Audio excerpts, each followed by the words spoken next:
right there. Push right there. Push right there. You got it. All you. Let's go. You got to lock it out. Beautiful. That's the motto here, is bigger, stronger, faster. Teammates, a lot of pressure. Yeah, when all your friends are doing it, it's kind of hard not to do it.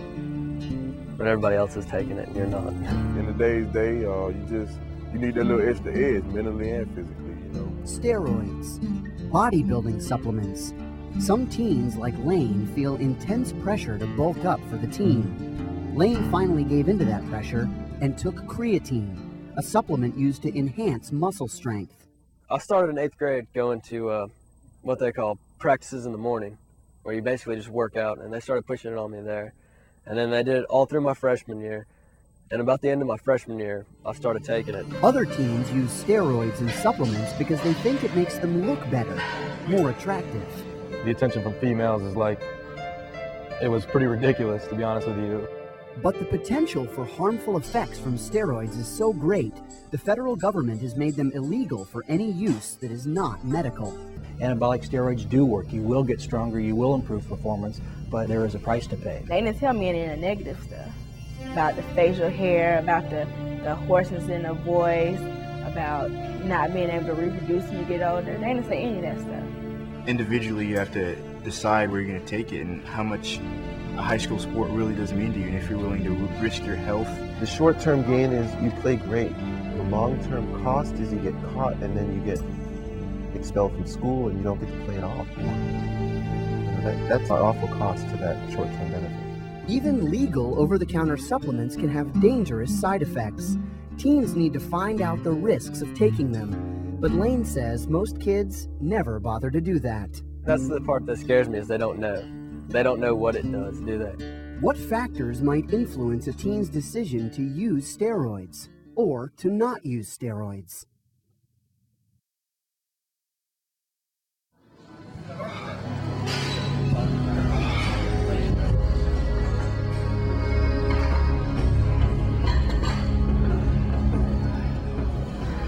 Peter wonders if he'll pay the price for steroids later on. He started taking steroids when he was 18. He knows they're illegal, that's why he doesn't want to show his face. But he says for him, the bigger, more defined muscles lured him in. I just noticed all the people that did were kind of getting that attention from girls, from respect from guys. Seemed like their life was a lot easier, so that's kind of when I started thinking about it.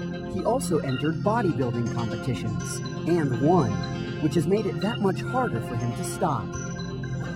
How dangerous are steroids and supplements? Researchers say they can cause all sorts of health problems. In some cases, within weeks after taking the first dose. Certain things are what we term constitutional symptoms, like problems with your GI tract, nausea, vomiting, diarrhea, muscle cramping. The baldness and the acne, those are going to happen right away. Peter knew the risks, but still decided to take steroids. Why? Maybe because, like many teenagers, he wasn't thinking about his future, but was only interested in the present. Many adolescents, I think, make mistakes because they're focused just on right here, right now, and because the attraction of the sensation is so powerful to them. How can teens turn their focus away from the right here, right now, and fully analyze the risks they're taking? One way is to seek reliable information and advice. We want to be healthy. We're not going to lift weights and eat good food and then put something in our bodies that's going to tear all those things down. Peter says he took steroids even though he knew the risks outweighed the benefits. And he'll tell you that taking them was a bad decision. It's just one of those things I hope doesn't come back and bite me, which it has a good chance of doing. He also says any teen pondering the risks of steroids shouldn't do what he's done. I would personally not recommend anyone my age to use them. I'd never recommend them to somebody my age. When I got here, there weren't a lot of girls that I saw in the weight room, but last year, my 10th grade year, I started to see more and more girls. Patrice isn't your average teenage girl. She's a bodybuilder, and she says that just because she's female doesn't mean there isn't pressure to bulk up as much as possible, even if that means taking steroids. And a lot of women don't, but at the same time, I know a lot of women do. Some of the risks for women may be a little surprising. Deep voice, acne, you can have atrophy of your sex glands, you can have loss of your breast. How did Patrice gauge the risk of taking steroids? She did research, collected information from reliable sources. The more literature that you can get in your hands and read, the better off you are. Don't just familiarize yourself with the good things. Know the bad things too, and then you make your decision. And that's a decision only you can make yourself anyway. And Patrice went to her coach to talk about it. He said, Patrice, I know you know about steroids, and I know, that even though you want to be the best, you can do it without them. And I was like, yes, I do know. She looked into the risks, and she made a decision not to use steroids.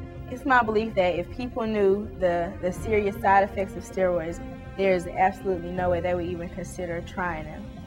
Patrice says if people have enough information, they'll make the right decisions for themselves. You can't really tell a person what to do because they're going to do what they want to do anyway. But just for yourself, know the effects of it, know the side effects. It's okay. Everybody knows that steroids will make you bigger and stronger. They know all the quote-unquote good things, but they don't know the negative effects that it'll have. The main thing for females that they should remember about steroids is that it does lower the chances of you being able to reproduce. That long-term risk, in part, helped Patrice decide to reject steroids. But for many teens, it's sometimes hard to think about bad things that could happen years in the future. They often think they're invincible, that nothing will harm them. It's this whole sense of invulnerability tied with a lack of maturity. I think it's just inherent to a teenager to have a "it can't happen to me" attitude. Somehow we need to get through to them to realize that you're going to pay the price, with your health later on.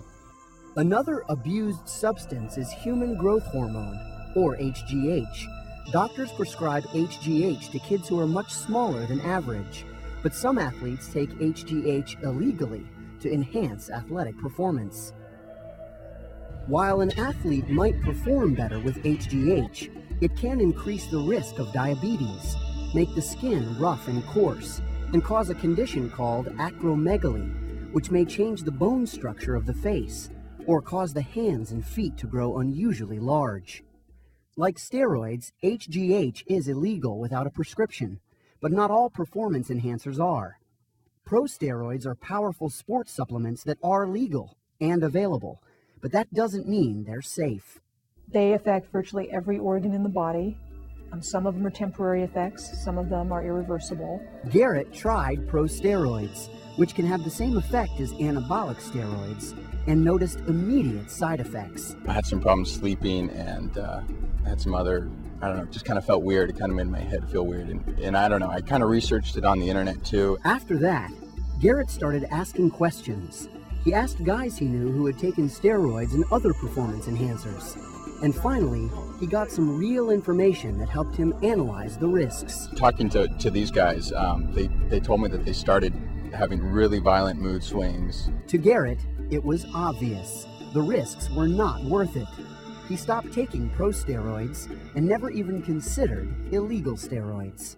The side effects that, result from steroid use are just way worse than, the possible benefits you can achieve. Taylor didn't think the risks would catch up with him. All he knew was that he could lift more and throw harder.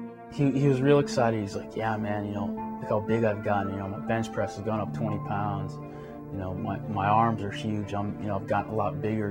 My shirts don't fit. I got to go shopping and buy more clothes. Taylor's friend Billy knew that Taylor took steroids to get bigger and saw what else the drugs were doing to him. When he was on it, he had his good side. He was the happiest person in the world.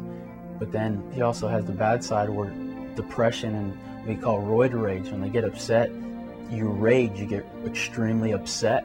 His friends, his family, his girlfriend, no one knew how much the mood swings were hurting Taylor. The depression, the anger, the loneliness of hiding his problems. No one knew just how bad it was, until it was too late. when I went upstairs and I found him, it was like a mother's nightmare. Taylor was just 17 when he took his own life. Afterwards, the police found needles, vials, and pills in his bedroom. His stash of steroids were hidden. I just thought he was sad and stressed out and stuff, and didn't put two and two together. And Taylor's classmates say his suicide caused many of them to re-examine the risks of steroids and supplements. I'd been taking creatine for about 2 months, and when my friend Taylor passed away, I just totally stopped taking it because of everything that had happened. Well, I had 2 friends that already had the steroids, and one was thinking about it, and I took him over there to meet his parents, and after they had seen what it had caused his parents, what pain they were in, they totally just, they actually threw their steroids away. And I mean, they could have sold them to somebody else, but instead they just decided to throw them away. I think it made them change their ways. A lot of them said, you know, I'm stepping back, I'm not doing any of that stuff anymore ever again. They hate it now. Taylor's parents would tell any teen, nothing is worth the risk that Taylor took. Nothing. What have steroids taken for my family? They've taken our precious son. They've taken the life of our son. That's what they've taken from our family.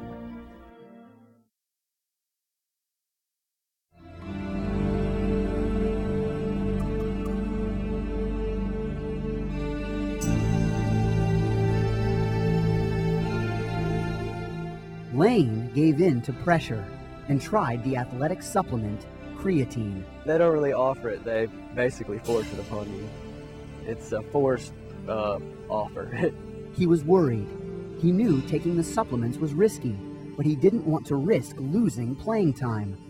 He was torn until he was diagnosed with a kidney stone, likely caused by the creatine.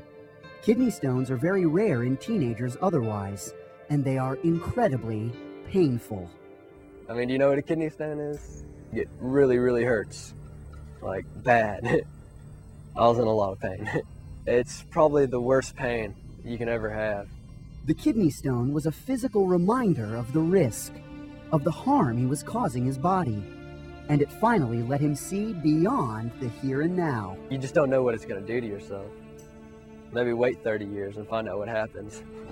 Physical problems can happen tomorrow or decades from now, but experts say now is the time to ask yourself some important questions. There's an approach that goes physical and emotional. And you have to look at both. The emotional is, why are you doing this? You know, why do you think that you need to do this so badly that you're willing to endanger yourself? And have you thought about legal ramifications? Have you thought about what if you get caught? Are you willing to risk never playing football again in high school, or especially in college? That's something Lane factored into his decision to stop taking creatine. In the end, he realized the risk just wasn't worth it. It just soured. It took all the fun out of playing. It was just wasn't any fun anymore. How would you try to convince a friend to stop taking steroids or supplements?